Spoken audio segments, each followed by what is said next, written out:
Dear friends, today I will take you on an extraordinary journey to the edge of the unknown, where life meets death and what follows.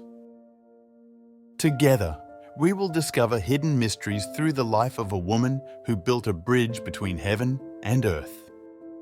The protagonist of this incredible story is Natuzza Evolo, a simple girl from Parvati whose mystical experience has left an indelible mark on the collective memory. Before you leave, if you find stories of faith and mystery fascinating, don't forget to subscribe to the channel so you don't miss our future videos. Imagine yourself in Mileto, Calabria in 1940. It is June 29th, the feast day of Saints Peter and Paul, and a surprising event is about to change this young girl's life forever and attract the attention of an entire community. During her confirmation ceremony, officiated by Monsignor Paolo Albera, Bishop of the Diocese of Mileto, Natuzza felt a sudden and intense cold sensation along her back, a prelude to the divine sign she was about to receive. As the sacred oil of chrism touches his forehead, he feels himself wavering, almost to the point of fainting. Back home, visibly pale and upset, she shared the unusual episode with Mrs. Alba, who was staying with her. In the following days, the phenomenon becomes even more evident. A blood cross appears on his shirt. This mysterious sign is only the first of a series of similar manifestations that attract the attention of the entire community and numerous curious people and journalists from all over Italy. Despite the skeptical opinion of the founder of the Catholic University of the Sacred Heart, Agostino Gemelli, who attributes the phenomena to simple hysterical manifestations, people recognize in Natuzza a mystical figure, a true intermediary between the world of the living. The phenomenon of the blood crosses was not limited to single apparitions. In fact, in the days following her confirmation, these blood effusions continued to manifest themselves, creating designs of various kinds on her clothes. The community's reaction was mixed. Some saw Natuzza as a saint, others were skeptical, but all were deeply affected by what was happening. Natuzza herself was deeply troubled, but also convinced that these experiences had a divine meaning.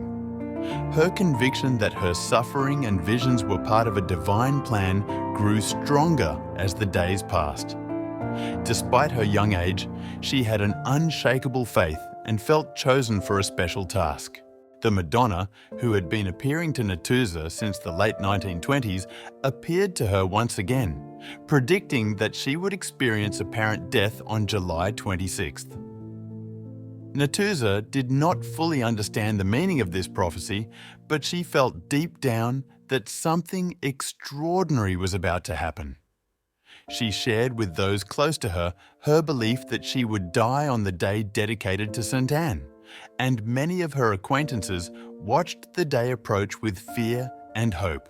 On July 26, 1940, Natuzza lives an experience that will forever mark her life and that of many others. She falls into a deep sleep that lasts 7 hours. During this time, her family and friends watch her anxiously, fearing for her life. For Natuzza, however, this sleep was a spiritual journey. He has an extraordinary vision. He finds himself in a place that looks like a vast, luminous dome, similar to a square, surrounded by a light that creates myriads of colors. Upon awakening, she says she was in heaven, in front of Jesus, who asked her to help redeem souls, offering love and suffering. Following this extraordinary experience, Natuzza's life undergoes a profound transformation. He dedicates all his time and energy to serving others, with particular attention to those most in need and suffering. Mystical phenomena, such as blood effusions, continue to manifest themselves, and Natuzza develops an extraordinary ability to communicate with the souls of the deceased. This particular gift attracts more and more attention and devotees from every corner of Italy. Throughout her life, Natuzza Evolo had incredible experiences of contact with the souls of the dead. Numerous witnesses report receiving messages from their deceased loved ones from Natuzza, messages often containing details known only to their relatives. This phenomenon consolidated her reputation as a mystic, strengthening the faith of many people who turned to her for comfort and spiritual guidance. In an interview given in 1984 to Luigi Maria Lombardi Satriani, a well-known professor of anthropology with a Marxist background, Natuzza shares details about her spiritual encounters. Here is an excerpt from the interview. Thousands of people come to her. Why do they look for it? What needs do they express? Many come to find out about their loved ones, if they are in heaven or suffering in purgatory. Others seek comfort, advice. There are those who want to know if the doctors have diagnosed the right treatment. And how do you answer these questions, especially those concerning the deceased? For the dead, it is different. I recognize them if I have seen them recently. If they have recently died, I can see them only after 40 days, as was revealed to me. During this time, the souls do not tell me about their whereabouts, and only then can I perceive them clearly.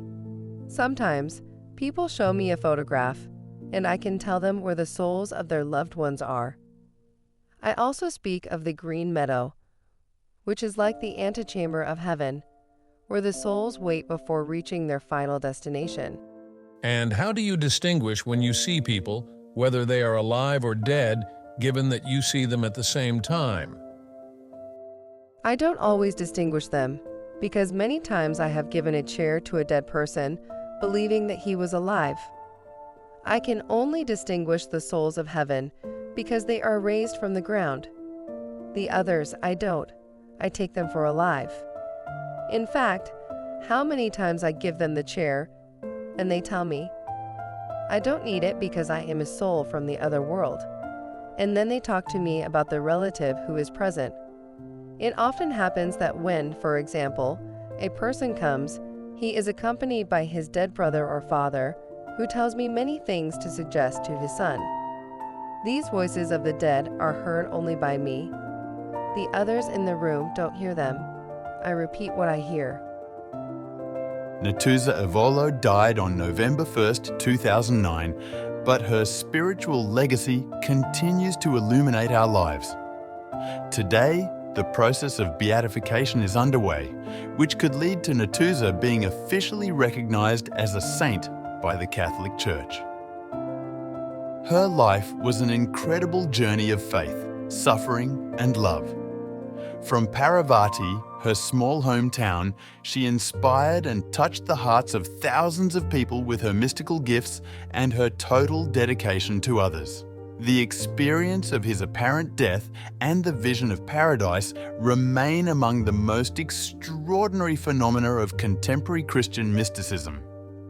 His ability to communicate with deceased souls and his commitment to the suffering are testimonies of an existence lived with love and faith.